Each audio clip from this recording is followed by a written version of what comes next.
विधुर ससुर के साथ बनी सत्य घटना। पापा देखिए तो जरा किसका फोन है। नैना की आवाज पर शरद ने बगल में बजते फोन का रिसीवर उठा लिया। हेलो बोलते ही पहचानी सी आवाज आई। अंकल प्रणाम। नारायण बोल रहा हूँ। शरद अपने मथुरा वाले घर के किराएदार नारायण की आवाज पहचान गए। कुछ कहते उससे पहले ही नारायण एक सांस में बोलता चला गया। अंकल, मैंने मकान के नीचे के कमरों की साफ सफाई करवा दी है। अब आप जब भी आओ परेशानी नहीं होगी। 2-3 दिन में लॉन की घास भी कट जाएगी। बहुत बड़ी हो गई थी। और हाँ, बरसात में पीछे वाली नाली ब्लॉक हो गई थी। जो पीछे वाले कमरे में पानी अंदर चला गया था। एक बड़ा बक्सा रखा है। उसमें शायद आंटी बिस्तर रजाई रखती थी। वो बक्सा नीचे से भीगा लगा। शायद पानी गया होगा। अब आप लोग आकर देखिएगा। इतने दिनों बाद आप घर आएंगे, बड़ा अच्छा लगेगा। कौन मैं? हकलाते हुए शरद जी के मुंह से इतना ही निकला।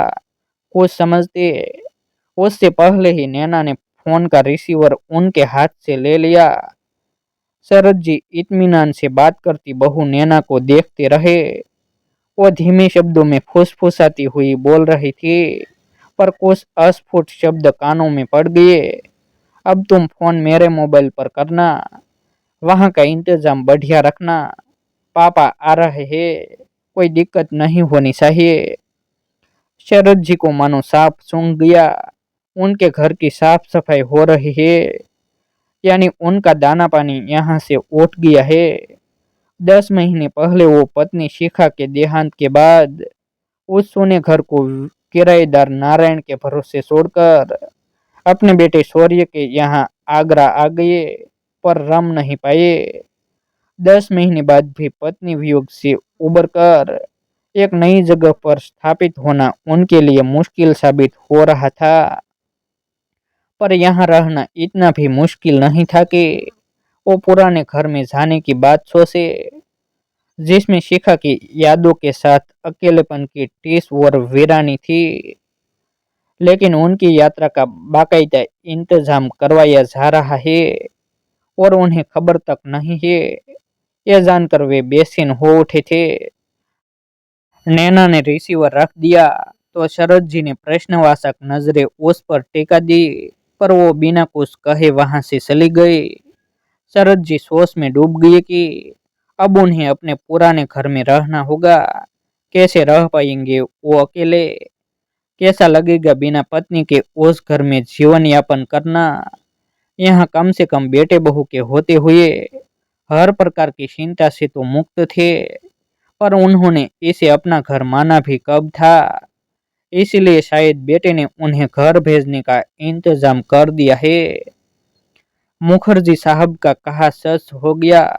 अगर हम बच्चों से दूरी बनाकर रखें, स्वयं मेहमानों सा आचरण करे, पर बच्चों से अपेक्षा करे कि वो हमें घर का सदस्य माने, तो ये कैसे संभव है? अपनी पत्नी के जाने के बाद मैं बेटे के पास एक मजबूरी समझकर रहता तो जीना मुश्किल हो जाता, मेरा भी और इन बच्चों का भी। जब रहना ही है तो मन से जुड़कर रहो। मुखर्जी साहब के कहे फलसफे को वो भी सही समय पर जीवन में उतार लेते तो शायद इस उम्र में अकेले रहने का दंश न सहना पड़ता। पर वो तो पत्नी वियोग में ऐसे डूबी कि अपने ही बच्चों का शोक पराया देखने लगा था। उनका दुख सिर्फ उनका है, इसी को सत्य मानते आए। अपनी पत्नी की मृत्यु के 10 महीने बाद भी बेटे बहू को कुछ सहज पलों को जीते देख वो असहज होते। शिखा के जाने के असर सिर्फ उन पर पड़ा है। उनके मन में ये बात घर कर गई थी। पत्नी की मृत्यु के 6 महीने बाद 3 साल के पोते का जन्मदिन आया। बेटे बहू दोनों उम्मीद लगाए बैठे थे कि पापा बर्थडे को लेकर कोई पहल करे, पर वो निर्विकार बने बैठे रहे। शाम तक उनकी ओर से कोई पहल नहीं होती देखकर बहू ने बाहर डिनर का प्रोग्राम बना लिया। शरद जी को चलने के लिए कहा गया। तो बड़ी मुश्किल से जाने को तैयार तो हुए, पर वहां मौन साधे रहे। ऐसे माहौल में नैना और शौर्य के चेहरे अपराध बोझ से भर गए थे। शरद को याद आया कि लगभग उस दिन के बाद से ही उन्होंने नैना के स्वभाव में बदलाव महसूस किया। अब नैना उनको छोटे छोटे काम बताने लगी थी। मसलन दूध ले आना, गमलों में पानी डाल देना, सनी को स्कूल बस स्टॉप तक छोड़ाने को कहना। शौर्य उसे टोकता तो कहती, पापा कब तक अपने कमरे में यूं बैठे रहेंगे, कुछ करेंगे तो मन लगेगा। शरद जी को नैना की ये बातें नागवार लगती थी। काश वो पहले ही खुद को थोड़ा बदलते तो आज ये स्थिति नहीं आती। आज उन्हें अपने पड़ोसी मुखर्जी साहब के घर देखा वो परिदृश्य भी याद आ रहा था, जहां सुबह सुबह की भगदौड़ बिल्कुल उनके घर जैसी थी। उनके बहू बेटे भी नैना और शौर्य की तरह सुबह की व्यस्तता में डूबी थी। उस दिन अखबार की अदला बदली होने के कारण शरद जी मुखर्जी साहब के घर गए तो उन्होंने चाय पीने के लिए उनको बैठा लिया। मुखर्जी साहब खुद चाय बना ले गए। आश्चर्य से ताकते शरद जी को उन्होंने बताया कि वे सुबह सुबह घर के कामों में व्यस्त बहू के दैनिक कार्यों को बाधित नहीं करते हैं। और तो और उस दिन ऑफिस जाते अपने बेटे से अपने टूटे चश्मे को बनवाने के लिए कहा, तो उनके बेटे के जवाब को सुनकर भी शरद जी को हैरानी हुई थी। पापा, आज तो ऑडिट है, बिल्कुल समय नहीं है, आज नहीं करवा पाऊंगा। अपने बेटे के इनकार पर मुखर्जी साहब बिना शिकन कुछ चिंता में डूबे से बोले, अरे फिर बिजली का बिल कैसे जमा होगा, उसकी तो आज आखिरी तारीख है, आज मैं ही निकलता हूँ, जमा करवाऊंगा। इस बात पर उनकी बहू बोली, ना ना पापा, आप कहाँ जाएंगे, मौसम का भी कोई भरोसा नहीं, कब बरसात हो जाए। मैं किसी से बात करती हूँ, बिल जमा हो जाएगा। और हाँ, आज मार्केट जाऊंगी, तब आपका चश्मा ठीक करवा लाऊंगी। परिवार के इस आपसी वार्तालाप से संशय की दीवारें खुद ही बढ़ ढह गई थी। उस घर का हर सदस्य सहज था, न कोई शिकायत थी, न कोई मन आहत था। आपसी संवाद कायम था। कहीं कोई मौन शंका आशंका दीवारें खड़ी नहीं कर रही थी। शरद जी मन ही मन कल्पना कर रहे थे कि यदि शौर्य उनके किसी काम को करने से मना करता तो क्या होता। क्या वे मन ही मन आहत होकर मौन धारण कर लेते या फिर अपनी लाचारी पर कूदते। मुखर्जी साहब के व्यवहार से उन्होंने सीख तो ली, पर उस सीख को जीवन में उतर पाने में देर कर दी। तभी तो उनको मथुरा वापस भेजने की तैयारी हो रही है। आदत के अनुसार शरद जी ने आज भी मौन धारण कर लिया था। एक हफ्ते बाद शौर्य और नैना को उस तैयारी में व्यस्त देखा जान गए थे कि उनकी विदाई का समय आ गया है। बेटे बहू उनको भेजने से पहले बताना भी जरूरी नहीं समझते। इसलिए वो शौर्य से बात करने के लिए उनके कमरे तक पहुंचे, पर बहू की आवाज सुनकर कदम ठिठक गए। पापा की उदासी घर में कैसी बोझिलता भर देती है। जवाब में बेटे ने कहा, मम्मी का चले जाना, फिर पापा का मथुरा से आगरा आना, जीवन में अचानक हुए इन परिवर्तनों को पापा अभी तक स्वीकार नहीं कर पाए हैं। सोच रहा हूँ मथुरा जाने वाली बात पापा को बता दूं। नाना, कोई जरूरत नहीं है, वैसे लगता है कि उन्हें कुछ कुछ अंदेशा है। उस दिन नारायण का फोन उन्होंने ही उठाया था।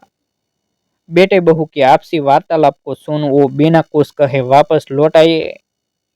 मन में शून्यता लिए वो आने वाली संभावनाओं में डूब गए।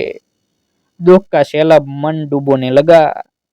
देर रात तक वे अपनी दिग्वंत पत्नी से बातें करते रहे। ऐसा प्रतीत हुआ मानो पत्नी शिखा तस्वीर से निकलकर सम्मुख आकर खड़ी हुई हो।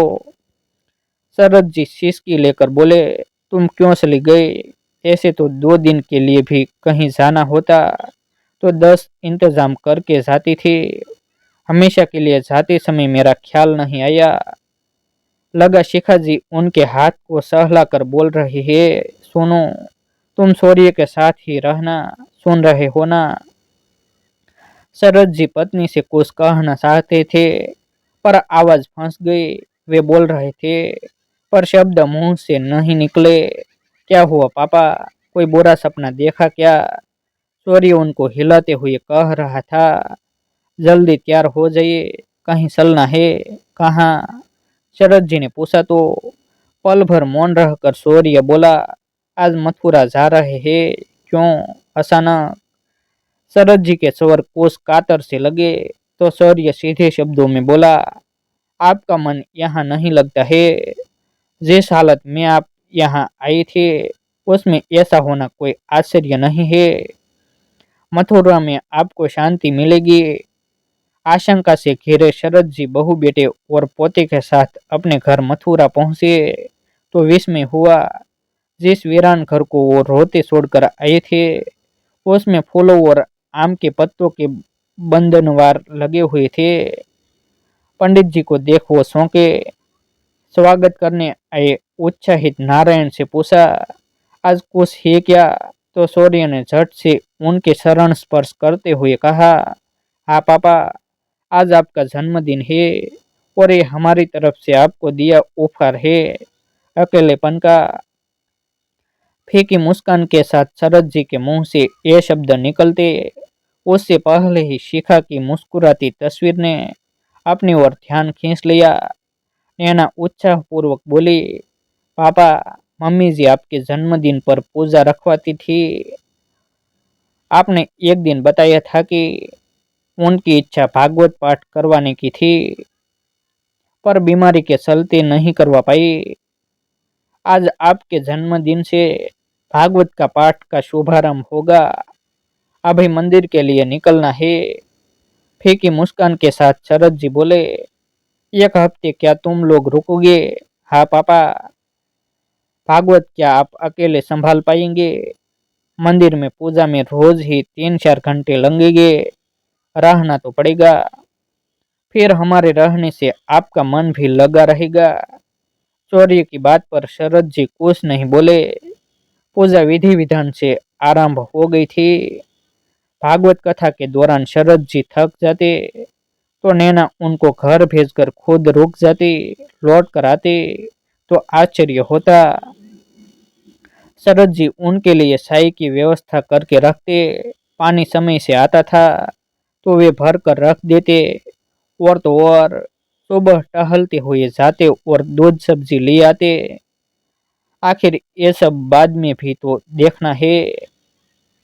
सोचकर वो घर के काम में हाथ बटाते। पूजा की तैयारी बड़े मन से करते। लेकिन भागवत समाप्त होते हुए तो शरद जी भावुक हो गए।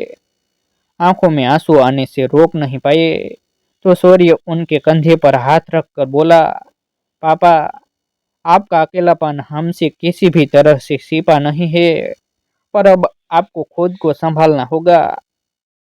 वापसी की तैयारी होने लगी थी। जेही विधि राखे राम तेही विधि रहिए। बुदबुदाती शरद जी से शौर्य पूछ रहा था, पापा, अब चलने की तैयारी करें? हाँ बेटा। अब कब तक रुक पाओगे तुम लोग? चलना तो है ही, शरद जी बोले। तो नैना ने कहा, पापा, हम लोग कोशिश करेंगे कि 2-3 महीने में कुछ दिन आगरा से मथुरा आ जाइए। हमारे लिए भी चेंज हो जाएगा। ठीक है ना पापा? जैसा तुम लोग ठीक समझो। खैर अपना ख्याल रखना। शरद जी डूबते मन से बोले तो नैना और शौर्य चौंके। शौर्य ने विस्मय से पूछा, ख्याल रखना मतलब कहीं आप यहीं रुकने का मन तो नहीं बना रहे हैं? शौर्य की बात सुनकर नैना कहने लगी, कैसी बात कर रहे हैं आप? पापा यहाँ क्यों रहेंगे? फिर हमने वादा किया तो है कि यहाँ महीने 2 महीने में आते रहेंगे। तो क्या मैं भी चल रहा हूँ? शरद जी की आवाज खुशी से कांपी।